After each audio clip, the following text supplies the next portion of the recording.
Good morning students. मैं doctor Maya Agarwal, assistant professor SPC government college Ajmer, Rajasthan.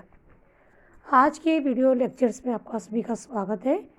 आज हमारा टॉपिक है बच्चों पर्पस और फंक्शंस ऑफ इंश्योरेंस। मीन्स आज हम ये देखने का प्रयास करेंगे कि बीमा के क्या उद्देश्य हैं या बीमा के क्या कार्य है जिसके कारण बीमा करवाया जाता है।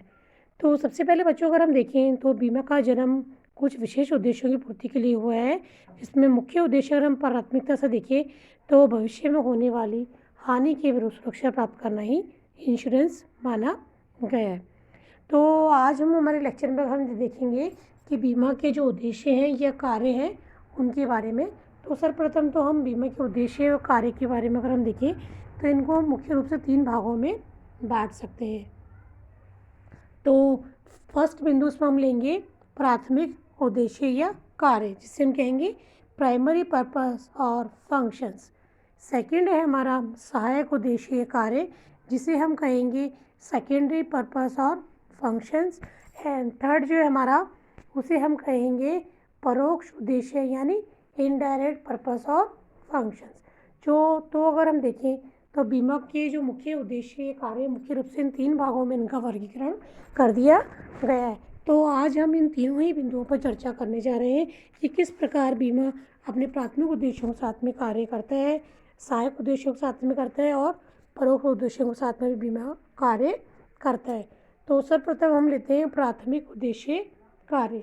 तो बीमा का अगर हम प्राथमिक उद्देश्य अगर फंक्शन अगर हम देखें तो सर्वप्रथम जो उद्देश्य है इसका है नंबर बिंदु 1 है हमारा जोखिम के विरुद्ध निश्चितता प्रदान करना। Means to provide certainty against risk. तो जब बच्चों जैसा कि हम देख चुके हैं बीमा का जो सर्वप्रथम जो उद्देश्य अगर हम देखें तो जोखिम के विरुद्ध निश्चितता प्रदान करना है। तो ये प्राथमिक उद्देश्य माना गया है क्योंकि हमारी जो प्रायोरिटी रहती है सर्वप्रथम बीमा के द्वारा जोखिम को कम करना होता है कि भविष्य में जो जोखिम होती है उसके विरुद्ध किस प्रकार हमें आर्थिक सुरक्षा प्राप्त बीमा के माध्यम से होती है। सेकंड बिंदु अगर हम देखें प्राथमिक उद्देश्य के अंतर्गत तो वो ये है सुरक्षा प्रदान करना। Means to provide protection. अगर हम देखें तो विद्वान हॉपकिंस कहते हैं कि बीमा आर्थिक हानि के विरुद्ध सुरक्षा प्रदान करता है। किस प्रकार प्रदान करता है? क्योंकि बीमा के द्वारा व्यक्ति अपनी जोखिम के विरुद्ध बीमा योग्य हित वाली विषय वस्तु का बीमा करवाता है तथा जीवन बीमा की स्थिति में व्यक्ति अपने स्वयं का जीवन बीमा करवाता है जिसके द्वारा उसे आर्थिक सुरक्षा प्राप्त होती है। तो ये बीमा का प्रायोरिटी जो प्राथमिक उद्देश्य माना जाएगा। इसी तरह से अगर हम देखें जोखिम का फैलाव करना, प्राइमरी पर्पस से फंक्शन में अगर हम देखें तो बीमा के द्वारा जोखिम का वर्गीकरण किया जाता है, बांटा जाता है। मतलब बीमा जोखिम को बांटने की एक विधि मानी गई है क्योंकि सर विलियम बेवरेज ने अपनी परिभाषा में स्पष्ट लिखा है कि सामूहिक रूप से जोखिम को बांटना ही या उठाना ही बीमा माना गया है क्योंकि समान जोखिम से घिरे हुए व्यक्तियों को एक समूह बीमा करवाता है और उस बीमा जो समूह में जिस व्यक्ति को हानि होती है तो उस समूह के द्वारा एकत्रित जमा धन राशि जो प्रीमियम के रूप में एकत्रित होती है उसमें से उसका भुगतान किया जाता है। तो इस तरह से हम प्राथमिक उद्देश्य कार्य देखिए तो जोखिम विभाजन इसके अंतर्गत किया जाता है। अगला बिंदु अगर हम देखिए जोखिम का मूल्यांकन करना, तो बच्चों बीमा का जो मुख्य उद्देश्य या मुख्य कार्य जोखिम का मूल्यांकन करना भी माना जाता है क्योंकि बीमा कंपनी सर्वप्रथम ये देखती है कि जोखिम वास्तव में बीमा करने योग्य है या नहीं है क्योंकि बीमा के द्वारा केवल शुद्ध जोखिमों का ही बीमा किया जाता है। परिकल्पी या स्पेकुलेटिव रिस्क का इंश्योरेंस नहीं किया जाता है। उसका कारण है क्योंकि शुद्ध जोखिम में केवल हानि होने की संभावना होती है जबकि परिकल्पी जोखिम में व्यक्ति हानि के साथ साथ लाभ की संभावना भी हो सकती है। तो केवल बीमा क्योंकि जुआ नहीं है तो बीमा में केवल शुद्ध जोखिम का ही बीमा किया जाता है और बीमा कंपनी का जो प्राथमिक कार्य है कि सर्वप्रथम वो जोखिम का मूल्यांकन करती है। कितनी जोखिम, यदि अधिक जोखिम होगी तो बीमा कंपनी उसका प्रीमियम भी अधिक रखेगी क्योंकि जोखिम के अकॉर्डिंग ही जो हमारे प्रीमियम की जो वैल्यूशन निकाली जाती है तो प्रीमियम जो प्रतिफल उसका तय किया जाता है। तो इस प्रकार अगर हम देखें तो प्राथमिक कार्य में बीमा कंपनी के लिए जोखिम का मूल्यांकन कार्य भी एक बड़ा कार्य माना जाता है। अगला बिंदु अगर हम देखिए प्राथमिक कार्य में उद्देश्य में तो वह अनुसंधान करना। अनुसंधान करना मतलब अनुसंधान रिसर्च का मतलब होता है बच्चों रीसर्च, सर्च मतलब खोजना, रिसर्च मतलब पुनः खोजना, नए सिरे से खोजना। तो इसी तरह से जो बीमा करता जो है, जो बीमा कंपनी है, वो बीमा व्यवसाय की सफलता के लिए सर्वप्रथम अनुसंधान करती है। मतलब वो देखती है कि वर्तमान में ग्राहकों की मांग क्या है, वर्तमान में ग्राहक की विषय वस्तु को ध्यान में रखते हुए वो बीमा की योजनाएं निकालती है। और तरह तरह की बीमा कंपनियां अपने अपने हिसाब से बीमा योजना निकालती है। तो ग्राहक की परिवर्तित आवश्यकता के अनुरूप बीमा कंपनी को बीमा योजनाएं लानी होती है। और इसी के साथ अनुसंधान पर ध्यान देना होता है। लोगों को बीमा योजनाओं के बारे में से अवगत करवाना पड़ता है, उन्हें जागरूक करना होता है कि वे किस प्रकार अपनी आर्थिक सुरक्षा प्राप्त कर सकते हैं, जोखिम को कम करते हुए कि किस प्रकार वो बीमा को माध्यम बनाते हुए अपनी भविष्य में होने वाली आर्थिक हानि के प्रति सतर्क हो सकते हैं। तो जो बीमा कंपनी के लिए, बीमा व्यवसाय के लिए अनुसंधान करना भी एक प्राथमिक कार्य माना गया है, क्योंकि बीमा कंपनी जो है अपने बीमा व्यवसाय को आगे बढ़ाने के लिए अपने एजेंट नियुक्त करती है। और एजेंटों के माध्यम से वो बीमा व्यवसाय का प्रचार प्रसार व्यापक स्तर पर करती है। और साथ ही अपने वर्तमान ग्राहक एवं भावी ग्राहकों को भी अपनी बीमा व्यवसाय की श्रृंखला में जोड़ने का प्रयास करती है, ताकि वे अधिक से अधिक बीमा व्यवसाय के बारे में जाने, बीमा के लाभों के बारे में जाने और भविष्य में अपनी होने वाली हानि के प्रति सुरक्षा प्राप्त करने के लिए बीमा अधिक से अधिक करवाएं। तो ये थे बच्चों बीमा के प्राथमिक कार्य, जिसके माध्यम से बीमा अपने व्यवसाय को आगे बढ़ाती है। अब सेकंड बिंदु है हमारा सेकेंडरी पर्पस या सेकेंडरी फंक्शंस ऑफ इंश्योरेंस। तो अगर हम देखें तो सहायक उद्देश्य के अंतर वे सभी कार्य आएंगे जो बीमा के प्राथमिक कार्य को छोड़कर किए जाते हैं। तो इसमें अगर हम देखें तो पहला बिंदु हम लेंगे सुरक्षा के लिए अतिरिक्त पूंजी की आवश्यकता से मुक्ति प्रदान करना। मतलब बच्चों देखिए, बीमा जो है जोखिम का खेल है। तो जो व्यवसायी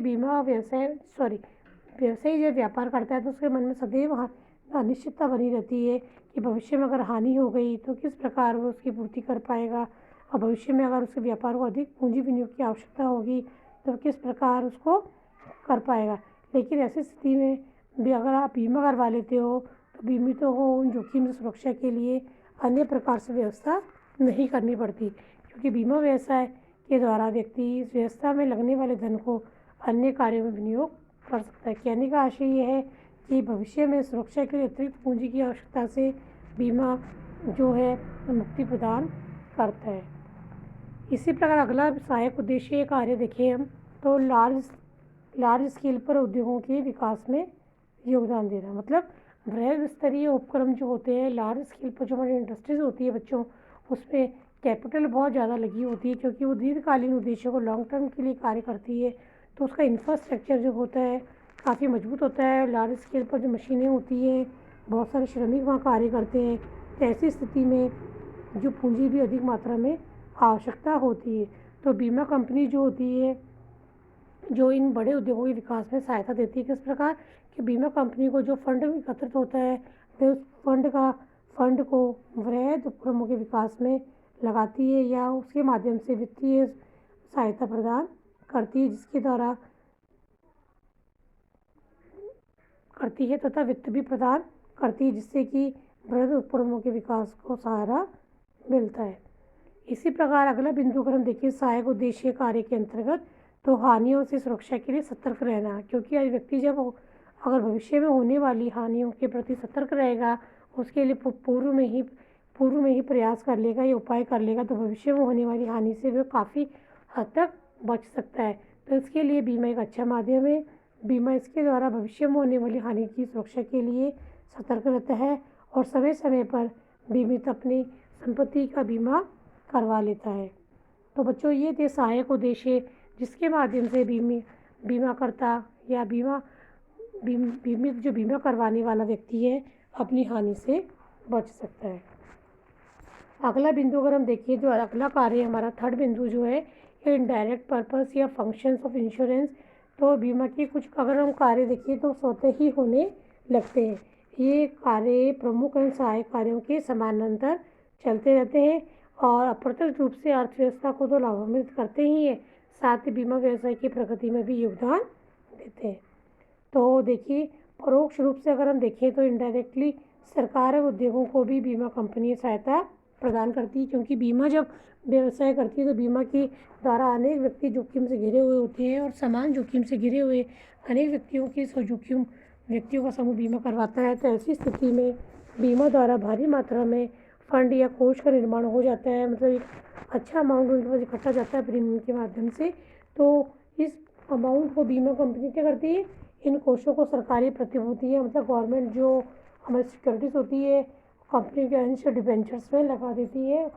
उससे क्या होता है, सरकार को वित्तीय सहायता मिलती है और हमारे देश में बड़े बड़े उद्योग धंधों को प्रोत्साहन मिलता है, जिसके माध्यम से अप्रत्यक्ष रूप से अनेक व्यक्तियों को रोजगार मिलता है और गरीबी भी दूर होती है।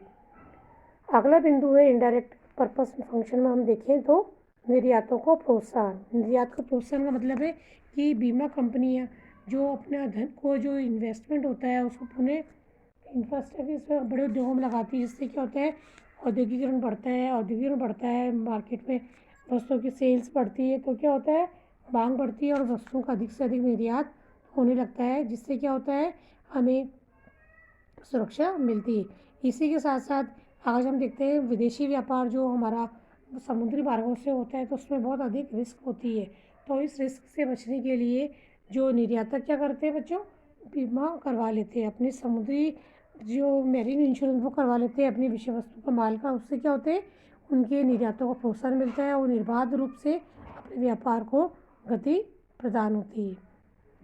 इसी तरह से अगर हम देखें विदेशी कोष में योगदान, विदेशी कोष में योगदान भी बीमा की ही देन है, क्योंकि ये उल्लेखनीय है कि बीमा अंतर्राष्ट्रीय स्तर पर किया जाता है। विदेशी व्यापार दिशा में तो बीमा अंतर्राष्ट्रीय स्तर पर होता ही है। इससे बीमा कंपनियों को विदेशों में जाने वाले माल के बीमा के प्रीमियम के रूप में विदेशी मुद्रा की प्राप्ति भी होती है। इससे आप विदेशी मुद्रा कोष में भी योगदान देते हो, means to contribute to foreign exchange fund में भी आप अपना योगदान बीमा के माध्यम से मिलता है। इस तरह से अगला बिंदु है हमारा बचत का साधन प्रदान करना।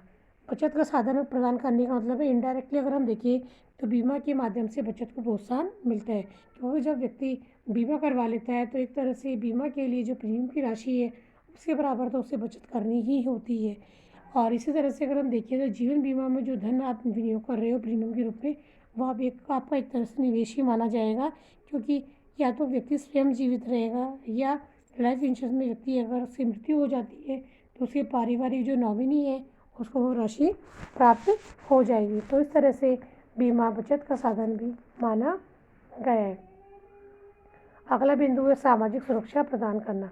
बीमा के माध्यम से अप्रत्यक्ष रूप से अगर हम देखें तो सामाजिक सुरक्षा आपको प्राप्त होती है, क्योंकि जीवन बीमा की अगर स्थिति हम देखें तो व्यक्ति जो पारिवारिक व्यक्ति है, जो वो व्यक्ति है जो जिसके ऊपर पूरा परिवार का भरण पोषण निर्भर करता है, अगर उसकी मृत्यु हो जाती है तो ऐसी स्थिति में उसे आश्रितों को सहायता बीमा के माध्यम से प्राप्त होती है। इसी प्रकार वृद्धावस्था में या बीमारी अवस्था में या गर्भावस्था में भी बीमा व्यक्ति को बीमा करवाने के पश्चात आर्थिक सुरक्षा प्रदान करता है। इसी प्रकार अगर हम देखें तो निवेश का स्रोत प्रदान करना। बीमा का उद्देश्य विनियोग के अवसर भी प्रदान करता है, क्योंकि बीमा के द्वारा व्यक्ति विनियोग से जुड़ जाता है। बीमा के माध्यम से जीवन बीमा करवाने की स्थिति में व्यक्ति का बीमा विनियोगी माना जाता है। तो इस प्रकार बच्चों हमने देखा कि जो बीमा का जो प्राथमिक कार्य था जोखिम से सुरक्षा प्रदान करना, इसी के साथ साथ बीमा के जो अन्य कार्य सहायक कार्य और अप्रत्यक्ष कार्य समानांतर रूप से चलते रहते हैं, जो बीमा के व्यवसाय द्वारा समाज को आर्थिक विकास में, हमारे देश के आर्थिक विकास में योगदान देते हैं।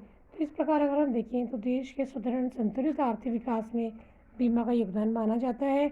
और बीमा जो है अपने प्राथमिक उद्देश्य के साथ साथ सहायक उद्देश्यों के साथ साथ अप्रत्यक्ष रूप से हमारे देश के आर्थिक सामाजिक प्रदेश संतुलित विकास में योगदान करती है। इसी के साथ साथ अगर हम देखें तो आधुनिक युग में बीमा ग्रामीण विकास कार्यक्रमों में योगदान प्रदान कर रही है, क्योंकि ये ग्रामीणों को विभिन्न प्रकार की बीमा की सुविधाएं प्रदान करती है, जिससे उनकी संपत्ति की सुरक्षा होती है तथा ग्रामीणों द्वारा लिए गए ऋणों के लिए बीमा करके बीमा कंपनी उनकी सहायता करती है।